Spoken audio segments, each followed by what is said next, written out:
Guys, got the first podcast ever that I'm doing. Couldn't think of anybody better to have than my good friend of mine, great man, Orange King OKQ. What it do? This man is a father, a great father, a YouTuber, a jeweler. What else do you do? Yeah, man, a little bit of everything, man. I'm just an all-around content creator. You know what I'm saying? Just great content.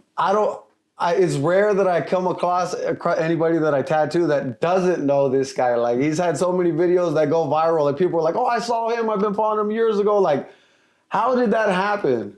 Man, social media, man. So my whole experience with the whole going viral thing started with literally me. I was always driving in my car, and I used to always tell my homeboys. I used to always be like, bruh, if somebody followed me with a camera, I would go viral. But it wouldn't be genuine because I'm forcing it to happen because you follow me with a camera. So if it happens, it looks like, oh, they planned that. Yeah. So I was like, dang, what if I got me a dash camera that records the inside of my car and had it recording 24/7? That way, when stuff happens, it ain't like, oh, I planned it, it just happened. So I went online, did me some research, went through a couple dash cameras. Then I wanted to find me a good one that shoot like 1080 and started just catching my everyday activities on camera. And the reason why I think I went viral or started, popping on social media is because I would post the things that would be embarrassing to myself, to somebody in my car, everybody. Nothing was off limits. You didn't care. I didn't care. If something happened to me, and even if I scream like a girl, I'm still gonna post it. Yeah, you got caught that a couple times. Yeah. I love it's genuine, it's real, and it's like people could really relate because I'm not putting on a facade. This is really me just living, and this happened. And, it's more like living in the moment. And that's what people are scared to do is they're like, wait, I don't want to post that because someone's going to think this or they're going to see. And it's like always the most vulnerable ones. Like, that makes people feel like, hey, I can be myself because I'm not going to be judged by someone. And that's what you have everywhere we go. I see that with people. People know you're not going to judge them. What makes you like that? Have you always been like that? I mean, just growing up, I always lived a pretty strange life. So, I ain't got no room to judge nobody. So, I kind of always just put it out there. Like, I was the type of kid to spray my shoes gold to school and act like I had new shoes walking around. And everybody talked to, what the hell you got going on here? And I didn't care. I'm like, hey, look. In my mind, it's because I couldn't afford another pair of shoes. But today, I'm like, no, this cool, bro. This my thing. But, in reality, it's just you got to make the best out of whatever situation you in. So, hell yeah. It's one of them things. And how was it growing up, bro? Like, how was it with your situation at home, with your mom? I met one of your moms. Mm-hmm. Yeah, you actually met my mom who passed away, Miss Aisha. She was my mom who adopted me. And then I have my real mom, my Irish mom, who's still here. I'll take you to meet her. You like her. She's full of energy. But, yeah, growing up, man, I mean, it was pretty intense. It was pretty crazy. From, like, 14 and up, it was, I've been everywhere from foster care, group homes, in the streets, got adopted by my homeboy's mom. The story just, it gets deep. How did that come about where she adopted you? So pretty much growing up, you know what I'm saying, my mom, she my real mom. So I'm going to start saying my Irish mom and my black mom. Yeah. Those are my two moms. So my Irish mom, I got 3 sisters. So it was always me and 4 women. So it was me and my 3 sisters. And growing up, my mom was doing good for herself. She worked for the VA. She was doing her thing. And she got caught up in drugs and stuff like that. And, kind of her life started going sideways. And, of course, we all got dragged down with it. So at the time I was young, I was probably like 13, just seeing her experience. She went through a divorce. She got on drugs. She was drinking. And in the mix of that, I'm kind of just there. I'm the only boy. So all my sisters looking for me to be like, hey, what we going to do? I'm like, I don't know. I'm trying to figure it out. So that's what kind of pushed me towards being in the streets a little bit. I started hustling to the point where I was going to the gas station, man, like 13 years old with big ass Jabots on, and I was steal candy. And I'd go in Walmart, I probably get now this don't sound like a lot, but $100 worth of candy. Yeah. That's a lot of fucking candy. Yeah. I'm walking out, risking my life. The big old Jabos? Big Jabos, boy. I'm talking about fed time had so much candy in my pants. And I would go home, and I would sort it out, stack it up, and I had a separate book bag I had stolen Walmart too. And I need to go get some money at Walmart. But I would go to school and I would take this candy and I would sell it for $0.25 less than the vending machine. So like the Reese cups might be $1. I sell them 75 cents. I go every time the bell ring, I go stand at the vending machine. Hey, I got Reese's, I got Snickers, 75 cents. I want to say I was like in 9th grade, and it got to the point where people started calling me the Candy Man. Everybody like, oh, there go Candy Man, there go Candy Man. I actually met some of my closest friends. My homeboy, who mom later on adopted me, I met selling him candy in high school. That's how I met him. And yeah, I would, make money from that. I make a couple dollars throughout the week. I might make $10, $7, and keep stacking up. And that was like my form of like hustling. And then one day my mama stole all my money. I came home one day and it was all gone. And it wasn't a lot, but it was a pretty good amount. It's probably like $100. And I even recruited my same homeboy who I grew up with, who mom adopted me. I recruited him to work with me like, look, let's sell candy together. Come with me to the store, we're going to get it. And, I'll give you, I will make money and we'll go do some stuff. I don't know what we was going to do. Probably like buy a phone or something or, go to the arcade, whatever. So, yeah, we was doing it for like a month, man. And we had made like probably like $130, $140. And, for a 13, 14-year-old kid, it's fucking crazy back then. Back when money was worth a little bit more too. Yeah. So, we even went to the point where we went to Walmart and bought a safety box. Like $30 on a safety box, which was crazy to us. It was like, it was a little safe with a key. And, to me, it was like, oh, this thing bulletproof. Ain't nobody getting in this. Well, my mom got in that motherfucker. I came home one day from school, and I never forget this, man. I came home, walked in my mom's room. She had this boyfriend at the time. I think his name was Charlie.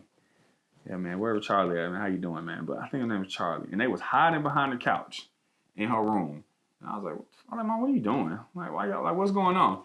They ain't say nothing. I'm like, okay. Go in the room, and I'm like, let me check my safe.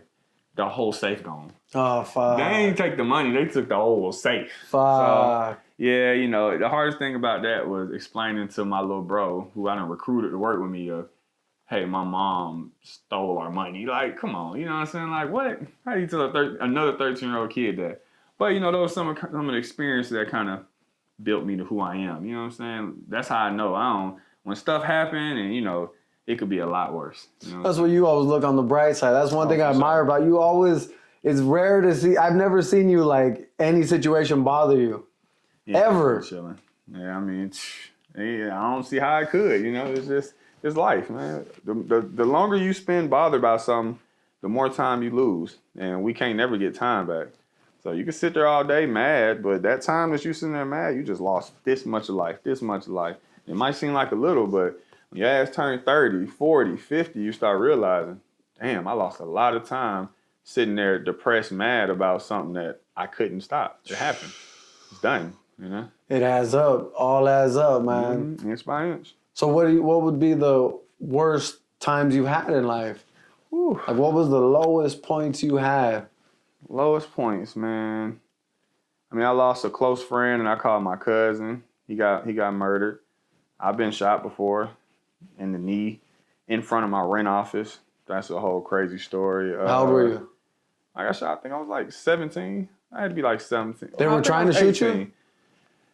Yeah. So, I mean, pretty much in the neighborhood, we got in a scuffle at the train station. Anybody who know me, they know me from my past, we would always get to fighting at the train station. Yeah. And we got in a fight at the train station. The guys we got to fighting with was like, oh, we got to run that back. We pulling up your neighborhood. My neighborhood was right by the train station. So I'm like, bet, come on. So they come to the neighborhood. I go get my guys. It's like 8 of us. They get their guys. It's like 9 or 10 of them. And I'm ready to fight. Like, all right, we about to get this fight back, man. Well, I'm running out the street, taking my shirt off, ready to fight. They start shooting. Oh, fuck. They wasn't trying to fight shit. Fuck. So I'm the only one without a gun because I'm thinking we about to fight. But it did knock my bone like 2 inches over.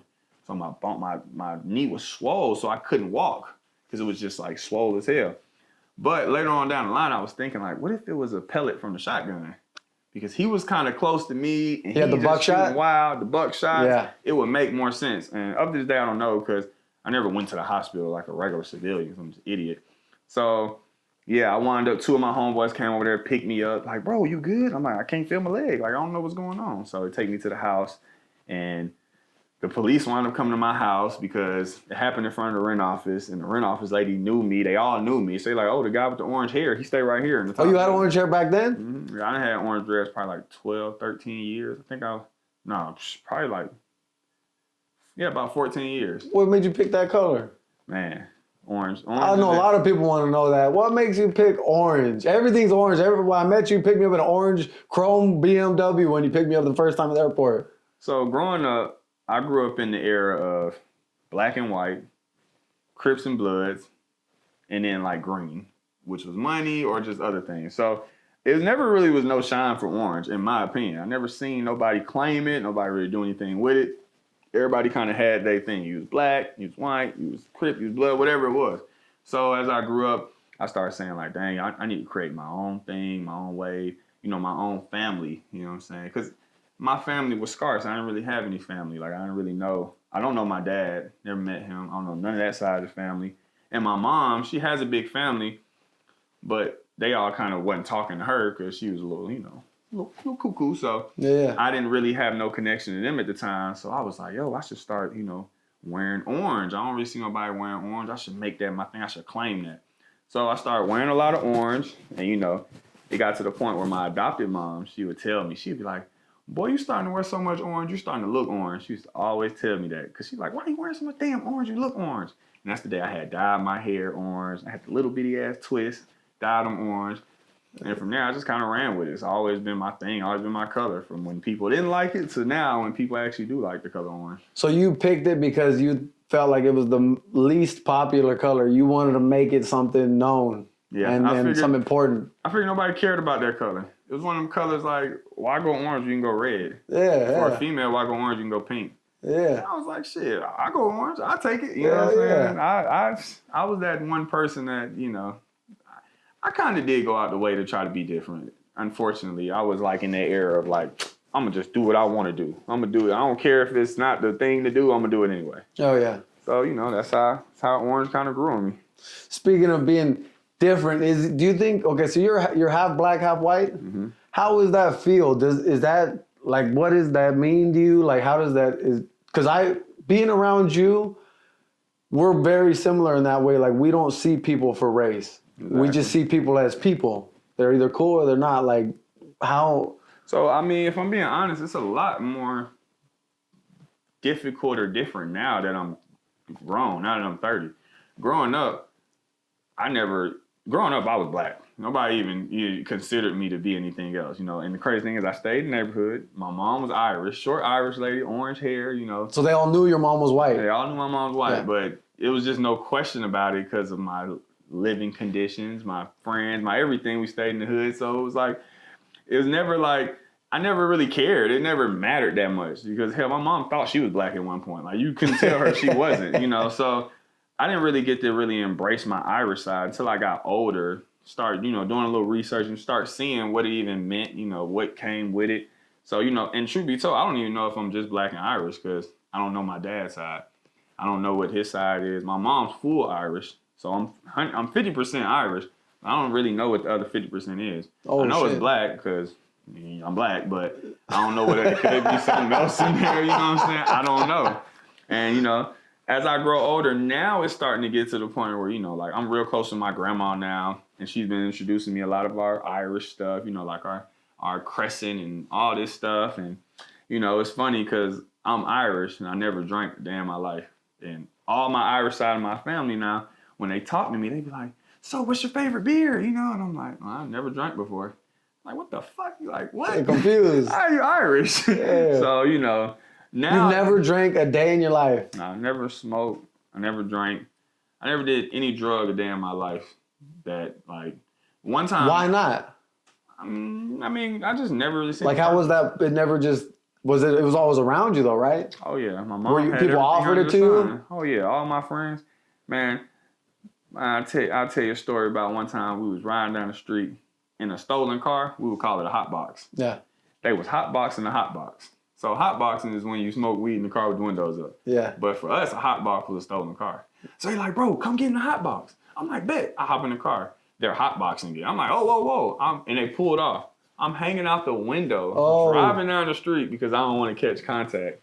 As a kid, this is what I would really go to the extreme to make sure I had no, for one, seeing my mom do it definitely made me not want to do it. All my homeboys would go, they would get drunk. we'd be fighting. We get to fight in the club every night because everybody's drunk. They don't remember what happened. You were the only one that did it. Only one that was sober. And just, like I said, I always wanted to be different. I was like, damn, what's that edge you going to always have over somebody? Well, I ain't never smoked or drank. Wow. And, as time went by, it was like, it's just never been a purpose. Never been a point for me to do it. I thought it was weird because when you picked me up, the first day I got in Atlanta, you picked me up from the airport. We went straight to get some lamb chops. And I was like, hey, let's get a beer. Yeah. And I was like, this guy's definitely smoking weed or doing something. And, nothing at all. I was confused. I would say I'm the definition of don't judge a book by its cover. I was confused. I was like, yeah, this guy's going to take some shots with me. We're going to get fucking hammered today. My caseworker, when I was in DFACS and I was in the group homes, I had a caseworker, Miss Cox. She told me that I was the definition of don't judge a book by its cover. And she was like, boy, when I read your file, about everything that happened to you, I had already knew who you was. When it came to placing you in the group home, I already knew where to put you because I knew the type of kid you was.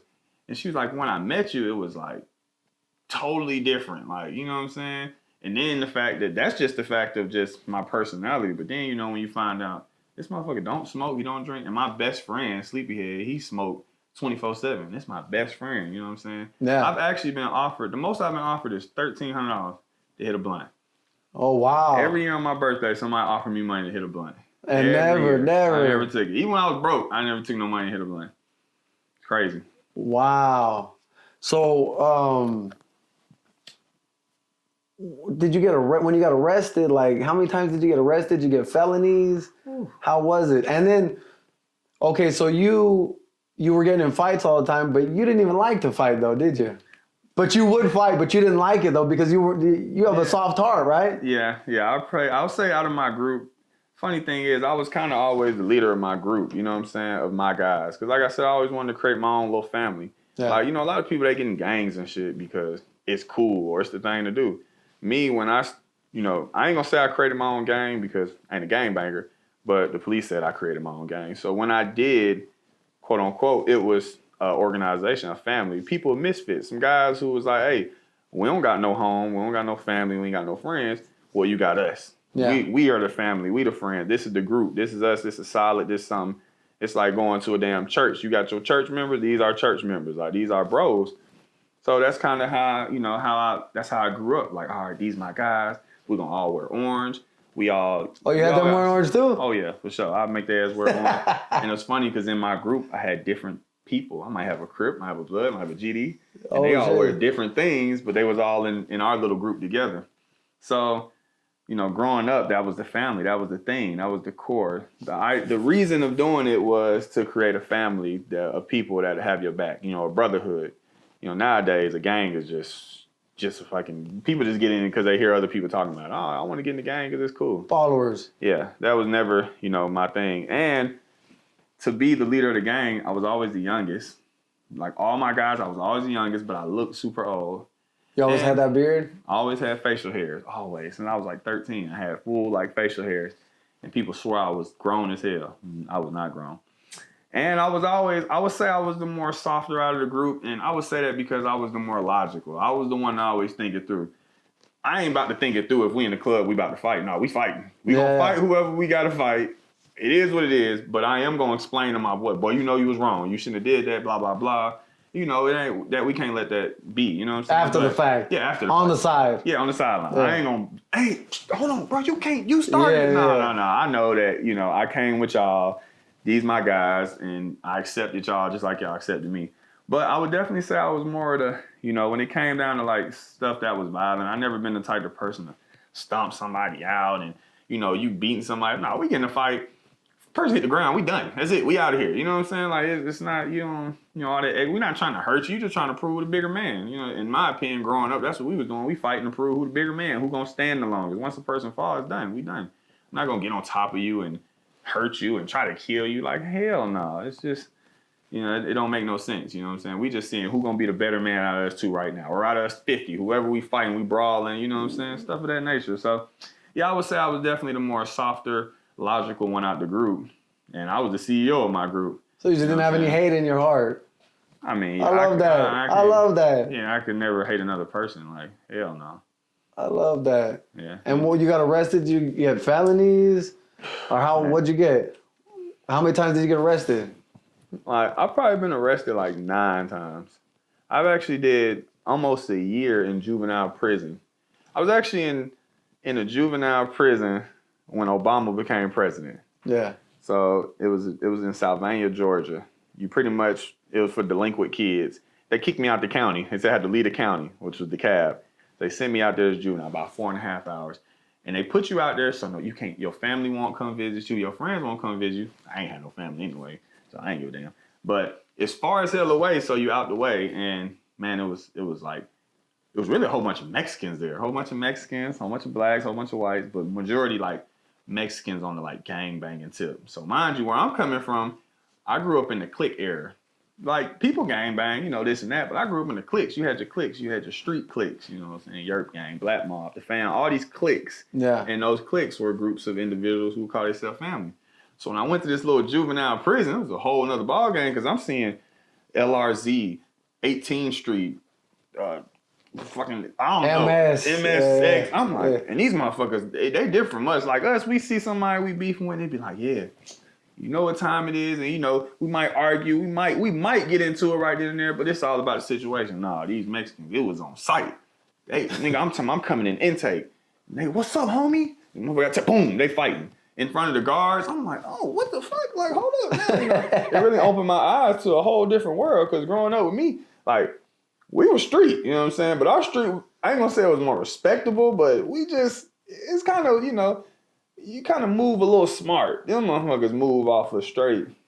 Hey, if you the enemy, you the enemy. You know what I'm saying? So seeing that as a kid, I was like, damn. You know, we weren't acting like this goddamn back home, you know what I'm saying? Because I'm out here foreign. But in the little thing, man, like, it was like a prison. We all had bunk beds. And I'll never forget the night. It was like, I think we had to go to bed at like 7 o'clock, 8 o'clock every day. That's when, you know, TV would go off, everybody had to go to bed. And one night it was like, all right, we're going to let y'all stay up because this might be the first time in history we have a black president. And I'm like, damn, if that motherfucker become president, he might free our ass. We might be you know what I'm saying? That's what's going through my head. So I stayed up, we watched it, and Obama got elected to be president, and they let us stay up like an hour extra. We was in there celebrating. And I ain't know what we celebrating for. We thought we was going to get out of something. Hell yeah. Nah, I still do my time. But yeah, so I've been locked up quite a few times, man, as far as juvenile and as an adult, man. I actually had like 5 felonies. One time I caught like 5 charges for something my homeboy did, and I ain't tell on him, so I wound up getting locked up for it, and I wound up sitting in jail for like I know it's a long time, like a whole week before I went to court, and I wound up getting all the charges dropped, man, all off of just keeping my mouth closed. Good karma for not being a rat. And it's easier said than done because, you know, all that snitch and rat, it all gets so misinterpreted because when you're in the streets, it's so much different when you're not in the streets. Mm-hmm. But, you know, this was like my day one. His name tatted on me right here. You know what I'm saying? That's the one that got murdered, right? Yeah. Mm-hmm. And, you know, situation happened. And the reason why I got caught is because I was the dumbass with orange dreads. So everybody knew me. Oh, fuck. Everybody knew Quick. So, yeah, it wasn't nothing to say. It was Quick. He was there. Even though I wasn't the person who did X, Y, Z, they knew I was there. But I also knew that I didn't do nothing. So I don't have to tell on my boy because I didn't do nothing. You know what I'm saying? Yeah, we fought, but I didn't, you know what I'm saying? So, yeah, I wound up getting out, man, and beating those 5 felonies, and I thought my life was over. I was on, like, the 7th floor of the county. My cellmate had murdered his wife. He walked in on her with another guy, strangled her, and he shot the other guy. The other guy lived, and he wound up killing his wife. That was my cellmate. And, yeah, and I was in there like, Jesus Christ, like, I'm just in the street, you know, fighting and shooting and stuff, but I ain't trying to kill nobody. Like, yeah. I was almost in that situation, all off some dumb young shit, man. And yeah, God was on my side because I was able to beat all that, man. And, you know, I've been locked up numerous other times for other stuff that I wound up beating, you know, did probation. I had a judge who really looked out for me. Like, she really went out her way to put me in a program that I wasn't supposed to be in. Because if you get locked up for too many felonies, they can't put you in a program. She went out her way, went around it, and put me in this program. Yeah. She was like, it's something you got. I see potential in you. Oh, wow. And the prosecutor was like, you can't do that. And she was like, this is my courtroom. I can do what I want. Her name was Miss Asha Jackson. Oh, wow. Yeah, she knew my last name. That's how she remembered me. And yeah, she blessed me, man, and you know, I did everything I had to do, and I don't have nothing on my record. My record clean up to the day. I got a gun license, passport, everything, but I didn't have charges. Let me ask you a question, bro. So so your mom was doing dope. My mom was all crazy out of her mind too, so I know how that is. Since life was like that and you didn't really have anybody visiting you, nobody really looking for you, what did you feel like you had to look forward to? Like, how did you see life at that time? Like, did you feel like, hey, I want to get out, like I want to do something? Did you have a vision for your future? Man, how was that? Walmart had this chicken, right? And you can go up there and get it. And they had a little deli section, and they had these chickens. They was $5.49, and you go in there, and they already had it cooked. Bro, the best chicken ever. Anybody know Walmart on Farrington Road? I used to wake up every day and be like, I'm going to go steal me some of that chicken today. I'm talking about it was like religion. And, you know, I know it just seems like something that's petty and small, but the little things like that kept me going because I didn't see visions for the future. I never seen myself making it 21, 26, years old. No, that's too far ahead. You know what I'm saying? Even me, even up to this day now, I don't really make plans for too far ahead. I live in the moment. You know what I'm saying? I'm blessed. I'm thankful. So I live in the moment. I live in every second I get to breathe. That's a second that I keep moving forward. Yeah. So I didn't really have any like positive role models. And at one point in time I did. I had my little sister's dad. And when him and my mom was married back when I was like 10, 11, he was a great role model. He's the reason why I make my bed before I leave the house. The Italian guy? No, that's my sister's dad. So this is my two little sisters' dad because he was married to my mom last.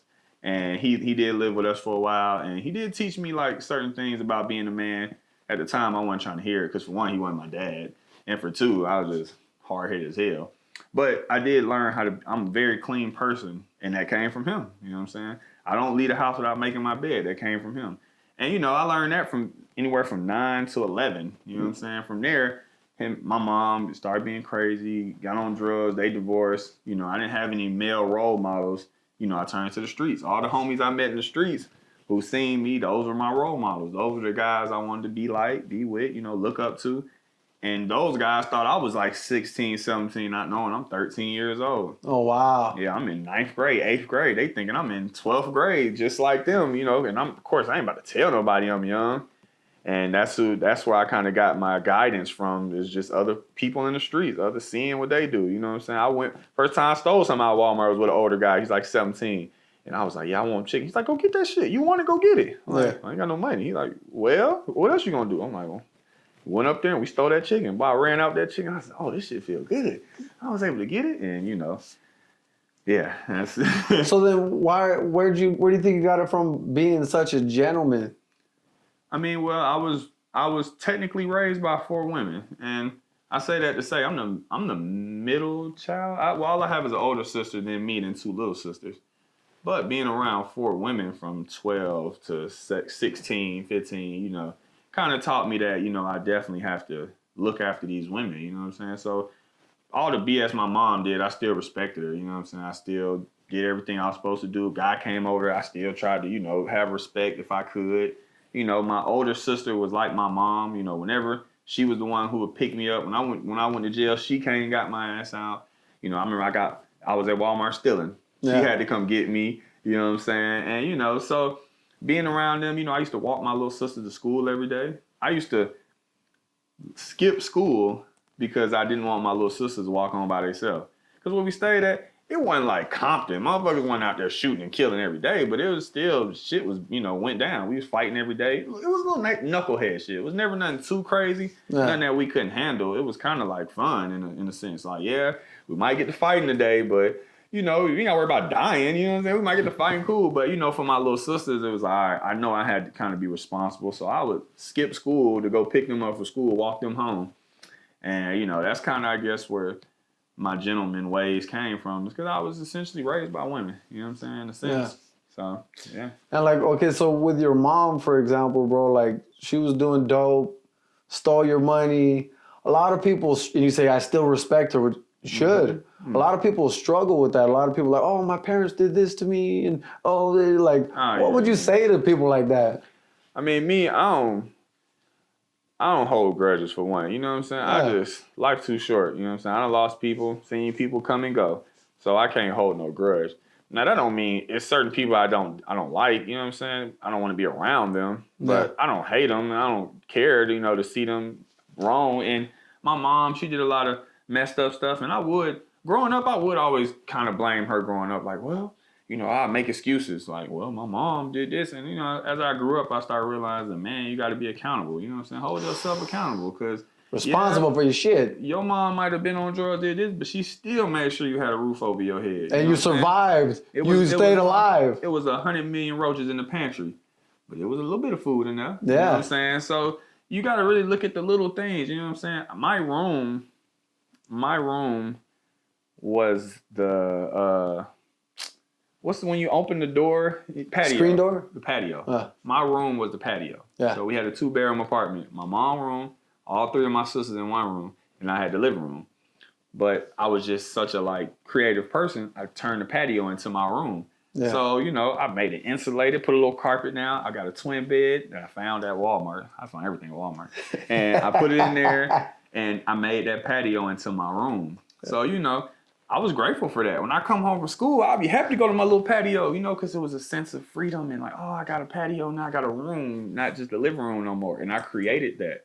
You know what I'm saying? I created that off just, do I want to sleep in the kitchen with the roaches?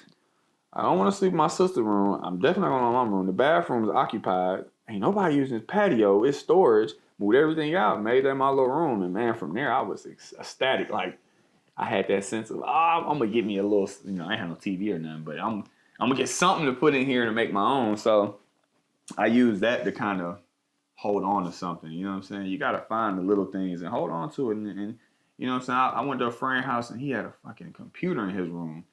Boy, that shit was crazy to me.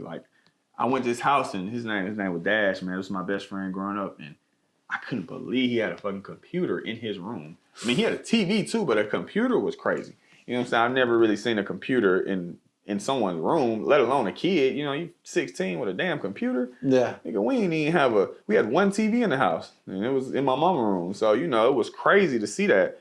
So, even that started being something to look forward to because I started meeting him. I can go to his house now. You know what I'm saying? I can go to his house, go over there. Then I had my mom who adopted me, T, his mom. She used to let me eat some of her food. I never had home cooked meals. My mom didn't never cook. We would just eat, Walmart chicken or whatever. So then I had that to look forward to. She'll give me the leftovers they had. So I'm like, man, these little things were keeping me going. And I wasn't thinking ahead how am I going to get rich and get out of this situation? Man, I'm living right now. As a kid, I was living right then and there. And I knew I had a friend who had a computer. I had a friend who had some food. I'm good now. You know what I'm saying? My sisters, they was good. They all had their dad, so they was all right from time to time. So, yeah, I made that shit work. Hell yeah. And you didn't graduate high school? Well, technically, yeah, I did graduate. So, remember that time I told you about the judge that put me in the program? Yeah. So, the program she put me in, I had to get a high school diploma. Yeah. Had to maintain a job for at least 6 months. And I had to pay, some money. Well, I never worked a job in my life. So, I was like, how am I going to do this? And the highest level of education I had was 10th grade. I kept getting kicked out of school. I got kicked out of 7 high schools. For what? Man, shit. The list goes on. I used to sell cigarettes in the bathroom. Got kicked out for that. Fighting, and then I just overall wouldn't sit my ass down. I wasn't disciplined enough to do what I needed to do to get through. You know what I'm saying? I wouldn't sit my ass down and learn because I felt like... How do you feel about the school system? I mean, I feel like as a kid, you should go to school and you should wake up every day on time, go to school, learn what you can, get the discipline from it. You know what I'm saying? Figure it out. Take what you can from it. Discipline yourself to go to school every day and complete it. Because now you just achieved something that multiple people can't achieve. Hell, I couldn't even achieve it. And you learn to discipline yourself to do it. Those daily habits. Yeah, of getting up in the morning, bright early, going to school. If you walk to school, get the exercise in, walk to school. So this is one of them things I feel like I can't sit here and act like I promote the school system and I think it's teaching the right thing. That's not my cause to say. I don't know. You know what I'm saying? Hell, I made it to the 10th grade and didn't make it any further. But I did wind up meeting a guy who had his own school. Yeah. And I did a course with him and I did get a diploma through him. And he did this program called Brothers of the Struggle. And he pretty much will help young black kids get their high school diploma. Oh, wow. And he saved my ass because if I didn't get that diploma, I was gonna get locked back up. Oh shit! So yeah, he helped me with the course, helped me do the whole system, helped me do the test and everything, and I wanted to get my diploma through him. New Life Technical Academy. Oh so wow! I did graduate. He even had an option where you could walk the stage. Did you? No, hell no. I think I was like 20 at the time too. I was like walking that damn stage. Looking like you're about 40? Yeah. But I did wind up getting my diploma, and I had a buddy who had his own business who put me on his staff to say I worked for him. So, making those connections in life. And funny thing is, my mom who adopted me, she made that connection for me. She made sure I got that diploma. Yeah. As a black woman who was already going through poverty, struggling, she still found time to say, made some calls. She from the West Side. She get down. She know about everything. She made some calls, found this guy, and put me in contact with him and said, you take your ass over there and you talk to him, you learn with him, and that's how I wanted to get my high school diploma. Well, you told me that when she adopted you, that she was just struggling bad with money, and the people that were making the decision to let her adopt you, they were like, she doesn't have enough, but they believed in her. They saw how much she cared about you. Yeah, so my caseworker, Miss Cox, it's a true story, man. If she see this, she'll know, man. She was the lady who, she believed in me before anybody, because when they put me in the first couple group homes, it was terrible. I'm talking about, it was just trash. So of course I ran away, went straight to the hood, back to the streets. I'm like, come on, I'm good. I'm fine. I'm gonna go with my boys. We gonna find a way. I'm okay. I don't need the group home system in my eyes. But of course, I kept getting locked up and doing stuff, and it kept coming back to her because she was my caseworker. So in the mix of me in the streets for like 6-7 months, doing whatever I'm doing, getting locked up, when I went to that little juvenile prison, she came out there 4 hours to visit me, all the way out there. Nobody came visit me, but she came out there and visited me. And she told me, she said, listen, I know when you get out, you're gonna go to another group home, you're gonna want to run away. She said, but I'm doing everything I can to put you in a good group home this time. Like, this one's top of the line, no BS. These people actually care about these kids. And if you could stay here for at least 6 or 7 months, I'm working out something to get your childhood friend T, his mom, to adopt you. So in my mind, I'm like, how the hell is my boy T mom gonna adopt me? She was poorer than me. Yeah. Like, remember how I told you we had one TV? She ain't had no TV. Wow. You know what I'm saying? They did have a computer though, but they all used one computer. They had no TV though. And that I'm like, how's she gonna adopt me and she in a worse situation than me? But man, she cared so much. Wow. Like, she used to feed me. I used to feel so bad because that's love, man. Yeah, she would feed me. I would feel so bad because I knew that they didn't have much. You know what I'm saying? They get a 20-piece box of chicken from Popeyes or KFC, and that was the food for the week.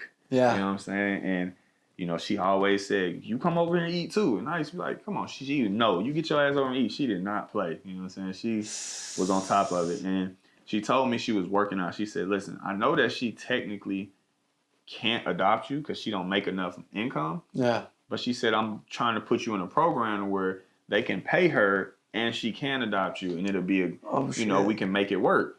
But you have to stay out of trouble for at least 6 months to a year. Yeah. So for me, I'm like, man, a whole 6 months with no trouble? Like, what am I gonna do? So they put me in the group home, and I stayed down, man. This group home was good, man. Raleigh Residence, man, on Wesley Chapel. It's a good group home. They actually cared. They was pretty good. I stayed my ass in there. And the group home was good, but the conditions that I was going to a school that I had a whole bunch of enemies I had gained from growing up. Yeah. And the side of town they stayed on was the side of town that I was beefing with a lot of people at because, we was young, getting into this back on MySpace and stuff. So going to school in that group home was pretty hectic because I'm going to school with people that I've been like beefing with for like years now because I'm from a different side of town. Now I'm on their side of town. Yeah. But I had to keep my head up, stay narrow, and, stay on a good path. And I did get in trouble in school, but not enough to where, it trickled down to me, not being able to blase. So, yeah, later on down the line, she finally finalized all the paperwork and she was able to adopt me.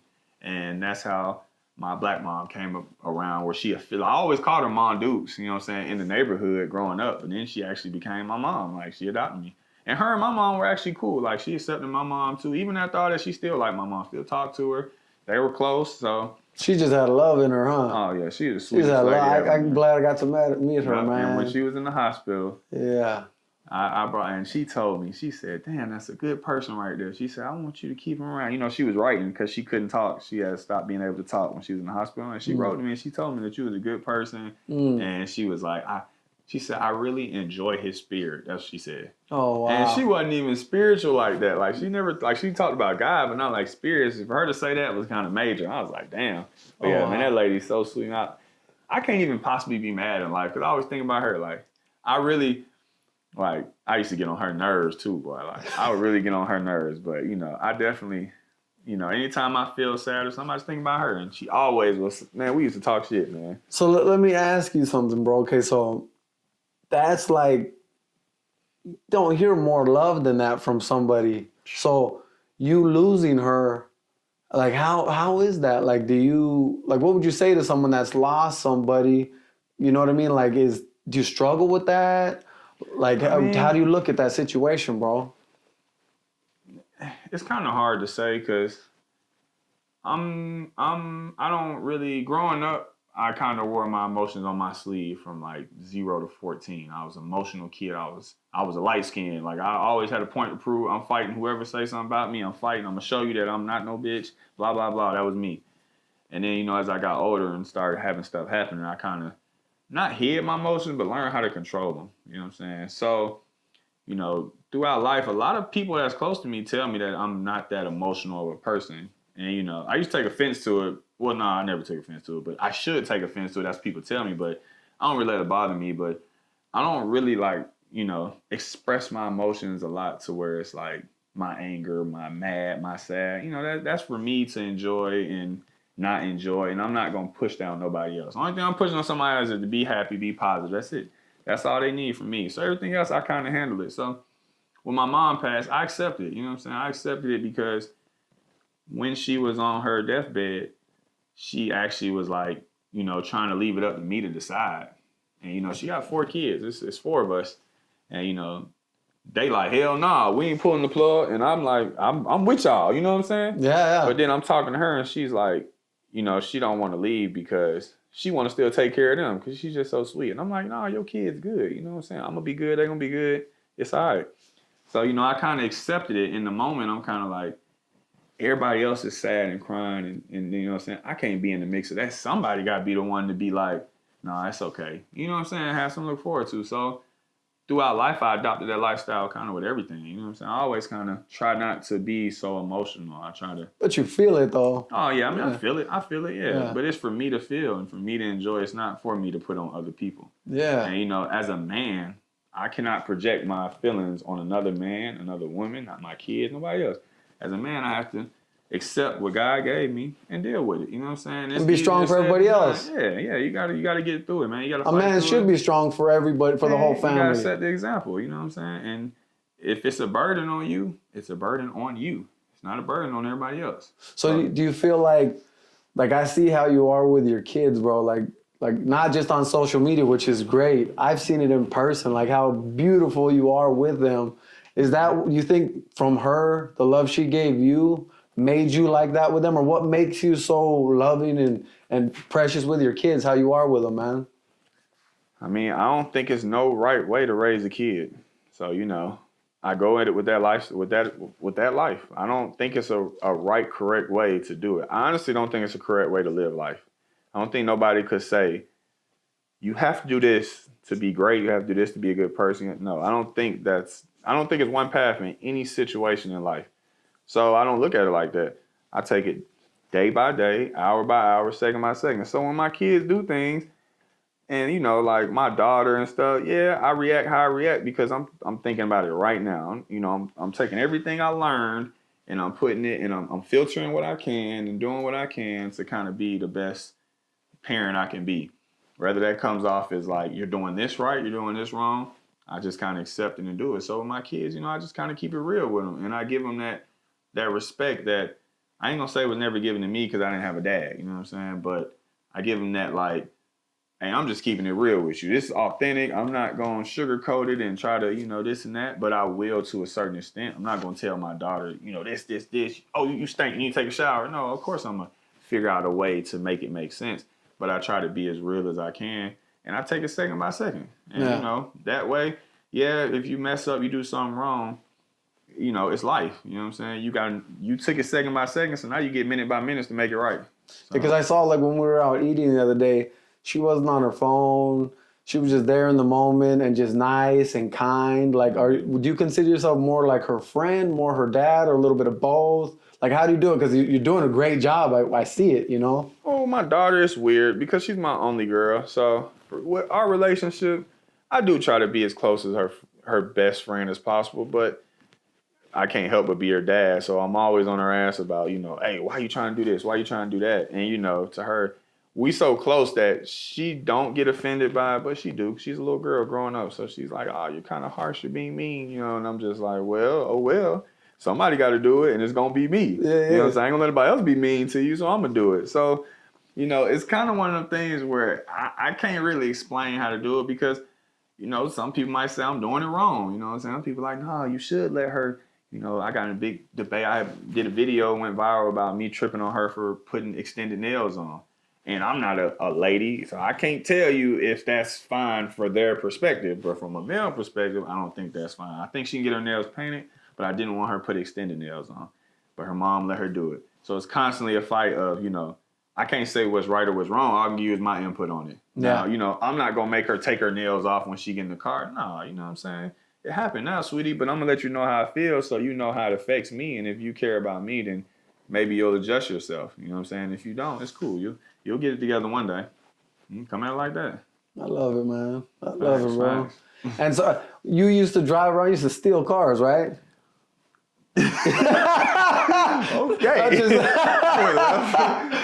But so, the hot boxes, are you released in them? Yeah, I did have a time of where we used. I remember the first time I stole my first car, man. What kind of car was it? It's a minivan. Oh yeah, it was a minivan, and it was so much pressure on me from my boys because it was my first hot box. Yeah, and how we used to steal the cars was you get a flathead and you pop the ignition off, you stick the flat and then crank it up. Yeah. So all my boys was pros. Me, I used to always be the passenger. Like, no, y'all got it. I'm just riding around. You know what I'm saying? I was a little punk. So the first time I got in the van, my same boy was with me, the one who passed away, my boy Noni. He was with me. He was like, all right, quick, go, this your time. Go get your car, nigga. I'm like, all right, bet. I get in the car. So I'm in the car and I'm like trying to peel it, pop it off. And he in the backseat, come on, Nick, what you doing? Hurry up. I'm like, I'm peeling. So I couldn't get it off, right? I go in the glove department, the fucking keys in the glove box. Oh, fuck. So I got them crank it up. He said, damn, I ain't never seen nobody get a car that fast. I'm like, yeah, pulling out, hit the mailbox, boom, we got the car running. We didn't get the motherfucker. But that was everybody was like, boy, I came back to the hood. They like, that boy goddamn was fastest one. You broke a record. I'm like, yeah, you know. And I ain't even, the damn keys was in the car, man. Oh man, it was horrible. Oh, you crazy. Yeah, life was different. Life was different. It was fun though, man. It was different. And then what did your first car end up being legit that you got? So my first car. So my first car was actually my black mom who adopted me. She had got her tax money and she gave me some money. She gave me like $800 or something. That shit was crazy. I'm like, $800? What the fuck am I gonna do with this? I think I had to be like 17 or something, you know what I'm saying? And I knew this guy who said he was selling a car. He said he was selling a Jeep. He wanted $1,000. I ain't had no license. I ain't never drove a car before or nothing. But I said, shit, I got $800. We don't got no car. You know, my black mom never drove in her life. Never drove a car. She never had a car ever, her whole life. So, and my Irish mom, she did have a car, but shit, she done pawned it and did all types of stuff. One time she hit somebody with the car who I was fighting at the bus stop. It's a whole nother story. But anyway. Crashed into somebody? Yeah. Somebody I was fighting. I like that, yeah. Yeah, she's crazy. So, I went and bought a 1998 or 89, 1989, I want to say Ford Explorer or something. Yeah. Some type of, I don't know what it was, but I bought it. And I pulled it up. My mom said, what the fuck is this? I'm like, it's a car. She like, what? She like, you don't even have a license. I'm like, yeah, but he wanted $1,000. You gave me $800. I went and made $200 more. We got a car now. And she was like, what? And I was selling weed at the time, man. And she was like, you can't just drive that car. You don't have anything. I'm like, no, it's cool. Don't worry about it. Like, I just played it off. Well, my dumb ass got locked up driving that car, going to the train station, trying to sell somebody some weed. Got pulled over, no license, no registration, no insurance. Before I got a license, it was suspended because I had got pulled over with that damn car. Took the car, Took everything. Never even found the weed. Didn't even get locked up for that. Got locked up for all the damn traffic tickets. And that was my first experience with a car. And when I turned 18 and got my license, it was suspended for a year. My homeboy Aunt used to have to drive me everywhere. When I finally bought a car, I couldn't drive it because I had a license suspended from a year from what happened when I was 17. Oh, shit. It was crazy. And now, what's your favorite car? How's it feel going from that to driving all the cars you got now? I mean, it's crazy because growing up, I was never really into cars like that, you know, because we didn't have any. I didn't know nobody with cars. We didn't have any cars. What kicked that off? Like, because you're like big in just the car world and you're known everywhere in the world. I don't know anybody. Well, everybody knows you everywhere. I bought a Charger and I had a homeboy. His name was Johnny B. And growing up, he grew up in my neighborhood, man. It's actually 21 Savage's best friend, too. It's his best friend named Johnny B. He actually got killed, too. And Johnny B was my guy growing up. He was one of them guys I looked up to. He was the dope boy in the neighborhood. You know, he came from like somewhere else, like up north, came over, took over our neighborhood. He was a dope boy, but he was real, man. I'm telling you, he wasn't he was like a real motherfucker. So I used to always look up to Johnny B. And as years went by, like 4 years went by, you know, I done moved on, created my own gang, all this. I remember I was walking down the street and I seen Johnny. He was in a purple Charger. He pulled up on me. He like, "What you doing, boy?" And I hopped in. I said, "Damn, what this is?" He's like, "It's that Charger." I'm like, "Oh, shit." It was crazy. And he was like, "Yeah, where you live at?" He took me to the house. And, we was talking. He was like, "I'm proud of you, man. You doing your thing. I see you out here hustling." You know, he was an older guy. So, well, I guess he wasn't that much older, but he was older than me. And, I was like, fuck, I gotta get me a Charger. So he wound up getting killed later on down the line. I was like, man, I'm going to get me a Charger for Johnny ass. So that was like my first build was a Charger. And, where I kind of got the inspiration from was from him. I remembered that. And, that was something I looked up to at the time. So I went and bought me a Charger and started suiting it up. And, I started just doing my thing to it, adding a little orange, doing this. And then people started liking it. I'm like, y'all like what I'm doing in my car? Yeah. I feel like I'm pretty weird. You sure y'all like it? And they liked it. And I continued it on. And then, 5 years later, now this is what I do for a living. Modify cars, make them custom, and people love it now. So everywhere we go, when I'm with you, kids run up to the car at the lights, any stores we go to, and all the kids admire you. And that's something I love about you, bro. It's like wherever we go, even if we're busy, we got to do your tattoo, we got numbing cream, time is running out. You still take time to talk to the kids. How does that feel happy? Because you have a big impact on kids. And what's your message to the kids, bro?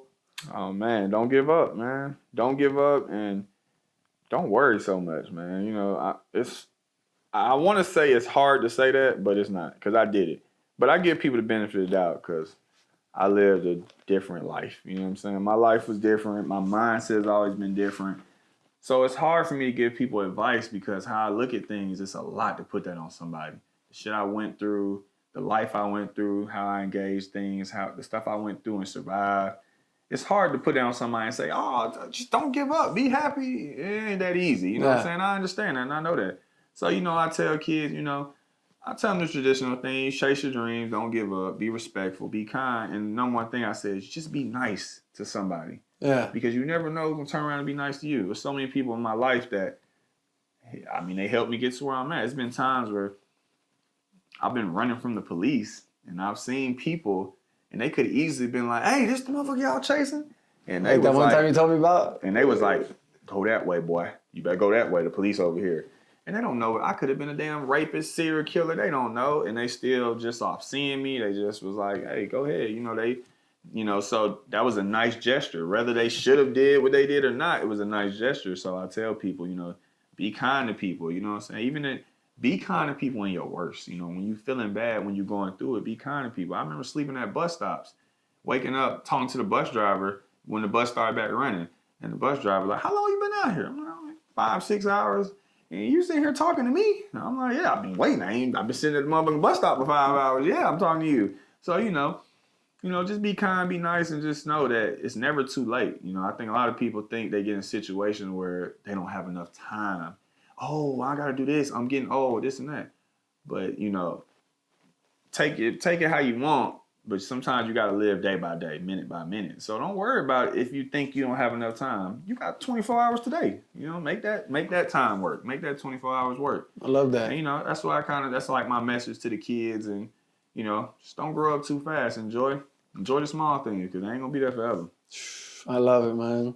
And now, what's the difference between, so you used to hang out with people different. Oh, yeah. Now, how are your friends and the people you keep around you now? What type of people, because everybody wants to be your friend. Everybody wants to be a Q's fucking friend. What type of friends do you have? What type of people do you like to have around you? So, I mean, I would consider I have a lot of friends, you know what I'm saying? Hell, I consider some strangers I meet in the gas station. I see you twice, you my friend now. That's my friend right there. That's my buddy. So I have a lot of friends, but people I want to be around are people that are disciplined, motivating, in the sense of either on what I'm on or holding an aspect of life that I'm not yet on. So, you know, like I got a buddy who I known for a long time, but we super close because he was in the gym. He was taking fitness serious. Now me, I might have accomplished, you know, this. I might got a little bit of money. I might got a little bit of fame. I might got this and that. But one thing I didn't accomplish was my fitness, get my body together. And he had that. So I flocked to that because now I have something to pull from. Like, oh, I got something I can get from you, some discipline I can learn. Vice versa with friends who have businesses. I got a buddy who has his own business. He runs his own shop. He's doing his thing. I'm trying to own my own businesses. So I flock to that. You know what I'm saying? So a guy who's a great father, I might want to flock to that. Like, you know, so I try to keep friends and company around that is beneficial to my life. You know what I'm saying? I tell people all the time, I don't care if you know me my whole life. If you're not benefiting my life right now, why am I around you? You know why? And there's nothing wrong with saying that to people. And that don't mean we not friends. Or we still cool. You can call me if you can. You know what I'm saying? I still. But we should be lifting each other up in some way. I need people around that's benefiting my life right now. I don't care what you did 10 years ago. I'm a whole new person now. You know what I'm saying? Like life is. What can we do now? You got some group homes I can go talk to. You know what I'm saying? Or you got some. You want to start a business? You want to. You know, go to the gym. You know what I'm saying? Stuff like that is what I'm on. That's my chapter of my life. So, you know, to be around me, you got to fit in that criteria. You know so you're big in the gym now. Oh, you were fat. Yeah. Real fat. Yeah, pretty fat. What, like, so how is that process like from, because you thought it was normal to be like that. Oh, yeah. And now you're like, whoa, this is normal. Being healthy and feeling good is normal. Like, how was that transition? Like, and what made you decide, like, okay, I'm done. I'm tired of being fucking fat. Now I'm going to be healthy. Man, so growing up, I was skinny. Like, I guess my genetics are skinny. Like, when did you get fat? I got fat when I started getting money. Oh, shit. Yeah. Growing up, I was a skinny kid, super skinny. Yeah. And all my sisters, they're chunky. Actually, they're chunky. So I can't say it's my genetics because they're kind of chunky, and I was always skinny. But I didn't have no brothers. So for me, from a boy, I know I was skinny as hell growing up. So we didn't really have much to eat growing up. So I never had a reason to get fat because we didn't really have food like that. But the food we did have was some unhealthy BS. You know, my mom, my black mom, my white mom, neither one of them cooked. You know what I'm saying? So we ate what we could eat. You know, it was always out and about.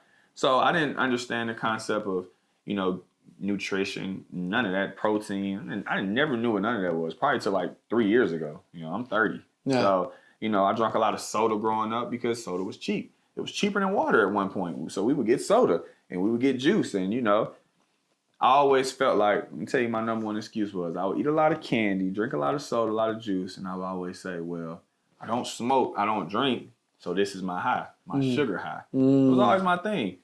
And it was to the point where one time I ate 29 packs of Skittles. In one day? One day after school. And I wound up getting this thing called color poisoning. And from the dyes? From the dyes. So my stomach was like, feeling like it was about to explode. So this when I was staying with my adopted mom, my black mom. I'm like, Mom, my stomach hurt. I feel like I'm about to die. And she's like, well, we got to go to the doctor. You know, we ain't had no car. We couldn't afford no taxi. So we walked to the doctor. And she walked to the doctor with me. And the doctor was about like 30 minutes down the street, you know, walking. And we walked to the doctor and we got there. You know, the doctor was like, what's wrong? Like, what's going on? You know, because I was throwing up.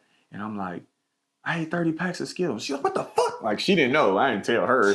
So she's like, what you mean? I'm like, yeah, I was just watching TV and I just was eating them. I didn't think nothing of it, you know. I was just eating them. And the doctor said I had color poisoning. It was too many colors inside my body. And the colors too much of those dyes. Yeah, the dyes poisoned me. So I had to get my stomach pumped and get it all took out. And otherwise you were gonna fucking die? I don't know, probably, yeah. I don't know. But yeah, I think I still owe money for that. I think I still got a doctor bill for that shit. Never paid it. Man, they're gonna come get mine. So yeah, that didn't make me stop eating candy or nothing though. Yeah. I was back at it next day.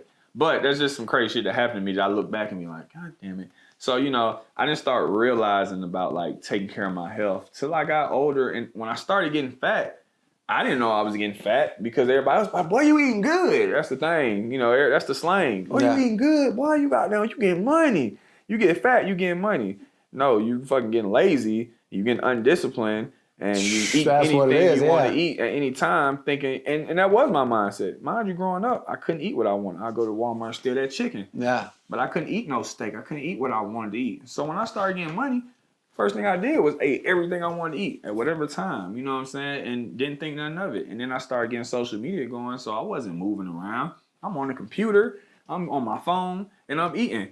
Not thinking nothing wrong with it. I'm just living. I'm like, yeah, I got this thing going, and I'm eating what I want. And that's, I look up and I'm fat as hell. You know what I'm saying? Couldn't breathe walking up the stairs and shit. Oh, man, I'm getting tired. My stomach was ridiculous. But, other people around me was either fat as hell or skinny as hell. So I didn't really think nothing of it. I would always say, well, I'm not as fat as them. So I can't be that fat. Not understanding, how unhealthy I was. And I went to an amusement park with my kids. And the lady was like, all right, y'all next in line to get on the ride. So she looked me up and down. And she said, hey, this ride has a weight limit. And I was like, oh, bitch, okay. And she's like, yeah, if you over 250, you can't get on it. I'm like, I know I ain't over 250. She pulls out a scale. Well, can you stand right here? I still didn't remember that shit said 261. She said, yeah, you're not going to be able to ride. My daughter looked at me. I looked at her. I looked at the lady. I said, I didn't want to ride anyway. No. Man, I was hurt. I couldn't believe I couldn't ride that damn ride. So I really started thinking. I had went home. I talked to my best friend, Sleepy. I said, yo, I gotta lose some weight. Like, this ain't it. Yeah. Then I was going to go horseback riding, and they said you couldn't get on a horse if you was over 250 pounds. I said, it's it, bro. So, I started like realizing, all right, let me get in the gym. And then I started thinking, I never thought I could get abs or a six pack. I just thought it wasn't possible. But growing up, I always want to see if I can accomplish things that I thought was impossible. So one thing I thought I could never stop doing was littering. I thought I could never stop littering. I was a litter bug growing up. I'll just throw anything anywhere. When I turned like 17 or 18, I got my first car started driving. I set myself on a goal to see if I could stop littering. Man, it was the hardest shit ever. It was to the point where I remember I threw something out the road and pulled over and went and picked it up because I was dedicated to not littering. Any of my friends tell you this. And I started doing it for like a year straight. I went a whole year without littering.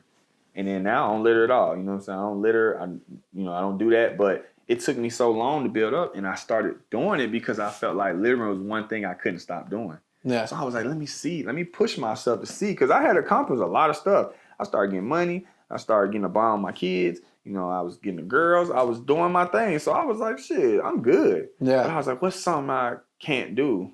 And it was littering. And then I stopped littering.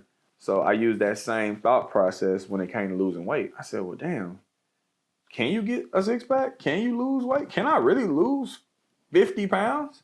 And I just beat it in my mind. Then I started getting around people who was also in the gym who wanted to lose weight completely. I haven't drunk no soda, juice in about like 11 months now. Straight water. You know what I'm saying? And yeah, I was out of pocket. And yeah, it took about 2 years of staying down and then about a year of straight working hard, actually going to the gym, adding more steps to my life, eating right, to where I actually seen like, wow. Like, well, now your kids look at you different too, right? Oh yeah, for sure. My daughter see me doing push-ups. She come here and try to do some push-ups. Oh yeah. You know what I'm saying? So my son don't give a damn. He be on the game like, yeah, that's cool, Dad. I'll do them later. But yeah, so it's definitely, it definitely pushed me to. It was one of the things where I wanted to see if I could do it, and now I'm doing it. And now I'm just trying to do better and be more disciplined and, hold myself accountable and know that, you want to live longer, right? You want to be 50, 60, still able to run with my kids and do this and that. You got to take care of your body now. You know what I'm saying? I was going down a bad path, especially with the fats, the sugars. Man, it was bad. Like, when I tell you I ate a lot of candy, I had 14 cavities at one point. I don't even know how many teeth in your mouth. I think it's like 30. Yeah, something like that. Yeah. I had like half of them all cavities. 14. Imagine going as a kid getting 14 cavities filled because I would eat so much candy. Remember, I used to steal the candy. I used to eat it too. So growing up, candy was like, yeah, I didn't smoke or drink. I was killing myself with candy. Yeah, way worse than. Have they pulled any of your teeth out? Oh yeah, I got like 6 teeth pulled. I got 6 teeth pulled like last year. Oh shit. Yeah, man, it's crazy. One time, my dad took me to some Arabians in like a ghetto house. They what they put, but they didn't put no lidocaine. He had to hold my head down. And they put pliers on me and pulled my tooth. I was screaming. I was about 10, 12. Oh, shit. Yeah, it was good. It was crazy. Oh, I don't think I ever went to the dentist till I was in the group home. Yeah. That's what they took me to the dentist. I never went to the dentist outside. My mom didn't take me no damn dentist. So yeah. Thank God, because they probably. I don't think this was a dentist either. Oh, it was. I don't know what it was. It was a little cousin, right house. Something like that, man. Jesus Christ. Okay, and so let me ask you a question, bro. So you create content, so you make a living off content, pretty much, like, and your jewelry, like, so your jewelry, you do good. Like, I see a lot of people hitting you up, famous people. Oh, yeah. I see that you did something for me, beautiful, best fucking jewels I got. Yes, sir. So you can move anywhere you want in the world. Do you plan on staying here? Do you plan on moving? Do you plan on moving around? Well, I kind of feel anchored to Georgia, you know, and this is my home. You know, I'm probably most comfortable here. You know, my kids stay here. My family, you know what I'm saying? My, like, Irish family stay in South Carolina. I don't know where my other family at, but my family that I created, my brothers, my friends, everybody I'm close to, they stay out here. So, yeah, I do kind of feel stuck here. And, you know, I do plan on buying a house somewhere else, but this probably always going to be my home. And, you know, they always say, like, growing up as a rapper, you got to leave where you from to make it. So I always thought that too. I get the hell out of here, you know what I'm saying? Because it's the only way you're going to make it. But seeing how the world has changed, you know, it's like you can make it wherever you at if you work hard enough, you know what I'm saying? You know, you choose that path, you know what I'm saying? So, yeah, I'm kind of here, and I'm happy where I'm at, you know, and pretty soon I'll break my comfort zone, and, you know, maybe I can get the hell on, but for now, I do feel attached to Georgia, and, you know, I travel a lot, but this is home. And what advice would you have for someone that wants to be a content creator and be able to create all that like that on your YouTube, Instagram, and grow? Man, so for people that want to be a content creator, again, I say it's so hard for me to give someone advice on being a content creator because I do things so genuinely. And when I say genuinely, not to throw shade on anybody else, but I rarely ever planned my content growing up. It just happened. I just live in the moment. And I've always been a live in the moment type of person. And when I post my content or anything, it just happens, and I'm not scared to post it. I don't care if it embarrasses me. It don't matter. It's content. And if I can make somebody laugh, it was worth it. You know what I'm saying? So it's hard for me to push down somebody else and say, yo, you should create content like that, because that doesn't work with everybody's personality, with everybody's life, with everybody's core goals and values. So my advice to somebody is just, you know, find something you like or find something that you can enjoy, and, you know, try to base your content around that. And, you know, I used to tell people to be different and, you know, go out the box, because that's what I did. Growing up, I dyed my hair orange because nobody else was doing it. I started wearing the color orange because nobody else was doing it. I never smoked or drink because nobody else was doing it. You know, so I was always trying to be different. But in this day and age, I just started realizing everything is repeated. It's somebody else out there who did the same thing I did. Never smoked, never drank, probably love orange, you know, blah, blah, blah.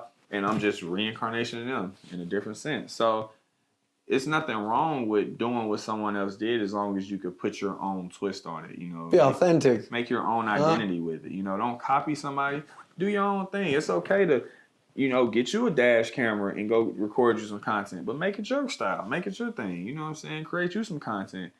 And, you know, you kind of just got to get up and do it, and don't worry about, you know, what everybody else say and what everybody was doing. You know, I used to look at my peers and be like, these motherfuckers got Lambos and millions of views and all this and that. And I'm still trying to come up, but I didn't let that affect what I did. I still did what I did. And I'm like, my time is coming. You know what I'm saying? And it's, man, my time is every time I wake up in the morning. I made it. You know what I'm saying? It ain't about, yeah, I might not got X, Y, Z, but I'm happy. You know what I'm saying? And you got to accept the small things you have and make the best out of it. Okay, cool. I like that. Yes, sir. And so What are your plans for the future? Are you growing your content more, spreading more light, your jewelry? So, like, what are the future plans for you? So right now I own like 4 different businesses. You know what I'm saying? I got OKQ Garage, which is pretty much me. OKQ. Yeah. You know what I'm saying? Everything. My cars, my content creating. Anything I do is all based upon OKQ Garage, my merch, everything. Then I have OKQ Giveaways, which is where I'm doing my giveaways, where we give away cars. You just did that SRT, right? Yep, SRTG. We might give away a dash camera. We might give away numerous things. And I also have Jewels by OKQ, which is the jewelry company. You know, I do want to be a huge jeweler. The reason why I got into jewelry is because, for one, I didn't see anybody who looked like me doing it. So I was like, you know what? I'm going to do it. Yeah. And I know people are comfortable talking to someone that's more relatable to them. Like with you, I'm comfortable getting a tattoo from you because, yeah, I might be in here crying and whining, but you are relatable to me. So I'm not in no tattoo parlor with some guy who's like, all right, come on, just do it. And they like don't understand where I'm coming from, why I feel how I feel. It's just like, boy, I got a job to do. It's more relatable. I can relate to you, you can relate to me. So I got into jewelry because I realized people can relate to me. I already done built the foundation with people. I enjoy talking to people. I enjoy meeting people, hearing people's stories. When I got the time, I love doing it. So when I started making jewelry, it was cool because I can connect with people. I can help people out. And then I can push the fact of you can buy some nice jewelry and not spend your life savings. You know, that motto of, oh, you got to spend all this money to get nice jewelry. No, you can get some nice jewelry and still not spend a crazy amount, or you can spend a crazy amount and get some crazy jewelry. Yeah. I opened the options up for multiple people. So I opened up that audience of people that thought they couldn't afford jewelry and was like, listen, I'm not going to bust your head and charge you this. The like people that were in your position. Exactly. Yeah. People who are coming up like me, and I made it affordable. You know how that was. You know how that is. Now, the average person can come and buy a chain without even going and getting a loan or spending some crazy amount. And that's why I think, you know, the jewelry's been so successful. And, you know, I want to keep going farther and farther and, you know, become a great jeweler. I want to open a couple more businesses. You know what I'm saying? I want to create more content, become way bigger. Hell, maybe buy a group home one day or get me a group home one day. You know what I'm saying?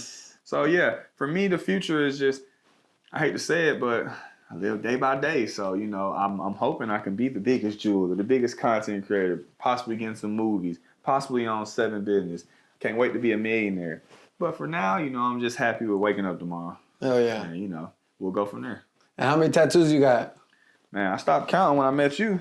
I had 23. And I used to be like, yeah, I got 23 tats. Now I probably got like 38. What's your worst one? Or the one you regret the most? Well, I don't regret nothing.